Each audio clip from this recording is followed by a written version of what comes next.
नमस्कार. रामकृष्ण हरी मंडळी, श्री स्वामी समर्थ. तुम्हा सर्वांचे माझ्या यूट्यूब चॅनलमध्ये सहर्ष स्वागत.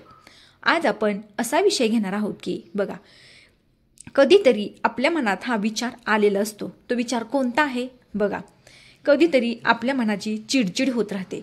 कधी कधी खूप त्रास होतो. त्रास म्हणजे काय? कधी आपल्याला भीती वाटते.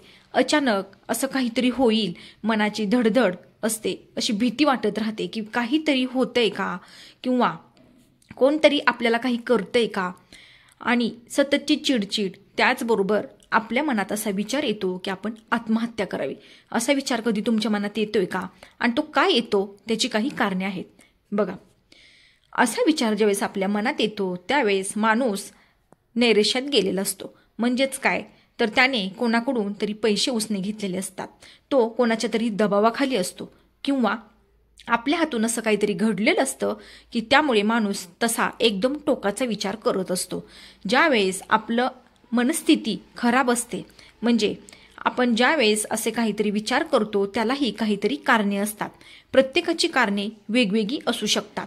बघा, आता पैशासंदर्भात जर आपण असा विचार केला तर आपण कोणाकडून तरी उसने पैसे घेतलेले असतात, किंवा कोणाकडून तरी व्याजाने पैसे घेतलेले असतात, आणि ते पैसे आपण जर परत नाही केले तर तो माणूस आपल्याकडे पैशासाठी तगादा लावत राहतो.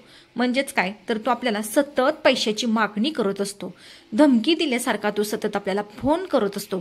आपण काय करतो, काही वेळेस आपला फोन बंद ठेवतो. बघा, फोन बंद ठेवण्याने आणि असा विचार करण्याने आपण त्याचे पैसे असेच फेडणार आहोत का? तर नाही.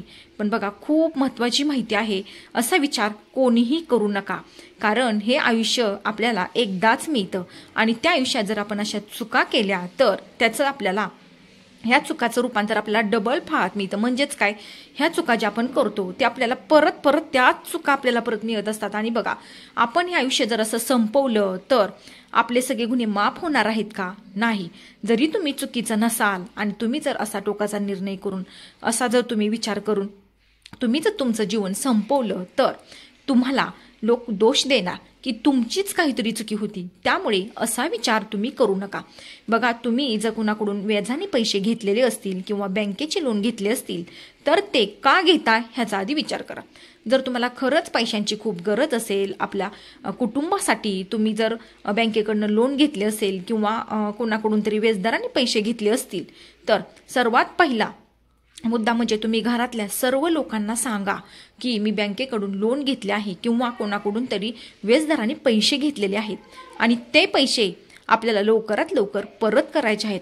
जर ही गोष्ट तुम्ही घरच्या लोकांना सांगितली तर त्यांना ती पटेल, आणि त्यांनाही माहिती होईल की आपल्यावर कोणाचं तरी कर्ज आहे. आणि मग त्यामुळे आपण जी पैसे कुठेही आपण उधळतो किंवा विनाकारण खर्च करतो, ते पैसे आपण थोडे काटकसरीने वापरतो, किंवा आपल्या घरातली लोक काटकसरीने पैसे वापरतील, आणि तुम्हाला असं टेन्शन येणार नाही. त्यामुळे ज्यावेळेस तुम्ही कोणाकडून हे पैसे घेताल, बँकेकडून लोन घेताल किंवा कोणाकडून तरी व्याजदराने पैसे घेताल, त्यावेळेस तुम्ही ही गोष्ट घरातल्यांना सगळ्यांना सांगून ठेवा. तुम्ही स्वतःचा कारभार करता आणि मग तुमच्यावर ही वेळ अशी येते. आणि बघा, नंतर घेतल्यानंतर आपण जी मुद्दल आहे ती तर आपल्याकडने फेडणे होतच नाही, आपण व्याजातच पूर्ण बुडून जातो, आणि मग आपल्यावर ही अशी वेळ येते. बघा, आपण आता कितीतरी वेळा अशा बातम्या ऐकल्या आहेत की पैशासाठी अमुक ठिकाणी अशा व्यक्तीने आत्महत्या केली किंवा असं काहीतरी केलं. अशी वेळ तुमच्या येऊ नये म्हणून तुम्ही आधीच घरच्या लोकांना सांगा. आणि अशी पैशाची जरी वेळ तुमच्यावर नसेल तरीही तुमच्या मनात जर असे विचार येत असतील तर त्याला उपाय म्हणून तुम्ही गुरुचरित्र ग्रंथाचे पारायण करा. बघा, कोणतीही संकट असू द्या, तुमची कोणतीही, तुमचे जे कोणते प्रश्न आहेत, तुमच्या ज्या कोणत्या अडचणी आहेत ना, ते गुरुचरित्र या पवित्र ग्रंथाचे जर तुम्ही पारायण केले तर दत्तगुरु श्री स्वामी समर्थ महाराज यातून तुम्हाला नक्की बाहेर काढतील. बघा, अशी वेळ तर कधी कोणावर येऊच नाही, पण आलीच तर तुम्ही काय करायचं आहे? सर्वप्रथम बघा, तुम्ही स्वतःला संपवण्याच्या अगोदर तुम्ही दत्तगुरूंना शरण जायचं आहे. त्यानंतर तुम्ही श्री गुरुचरित्र पवित्र ग्रंथाचं तुम्हाला पारायण करायचं आहे. मन असता पवित्र सदाकाळ वाचावे गुरुचरित्र. तुमचं मन ज्यावेळेस पवित्र असेल त्यावेळेस तुम्ही या गुरुचरित्र ग्रंथाचं पारायण तुम्ही करू शकता. बघा, या पवित्र ग्रंथाचे पारायण केल्याने तुमचे जे कोणते प्रश्न आहेत, तुमची होणारी चिडचिड, तुम्हाला वाटणारी आकस्मिक भीती, तुम्हाला जर तुमच्या डोक्यात सतत विचार येत असतील आत्महत्येचे, तर ते सुद्धा पूर्ण थांबणार आहेत. तुमच्या पैशासंदर्भातील ज्या कोणत्या अडचणी आहेत त्या सुद्धा लवकरच मिटणार आहेत. त्यामुळे असं टोकाचा विचार तुम्ही करू नका. बघा, आपण ज्यावेळेस असा टोकाचा विचार करतो त्यावेळेस आपल्या पाठीमागं आपलं पूर्ण कुटुंब असतं आणि ते पूर्ण उद्ध्वस्त झालेलं असतं. त्यामुळे असा विचार तुम्ही करू नका. विचार करण्याअगोदर तुम्ही तुमच्या घरच्यांचा आधी 10 वेळा विचार करा आणि मग हे निर्णय तुम्ही घेत जा. तर तुम्हाला ज्यावेळेस असं वाटत असेल की आता सगळं संपले, त्यावेळेस तुम्ही श्री गुरुचरित्र या पवित्र ग्रंथाचं तुम्ही पारायण करा. बघा, एक पारायण करून तुम्हाला लगेच फरक पडणार नाही, पण कमीत कमी आपल्या घरात प्रत्येक महिन्याला 2 ते 3 महिन्यात एक तरी पारायण असं आपल्या घरात झालंच पाहिजे.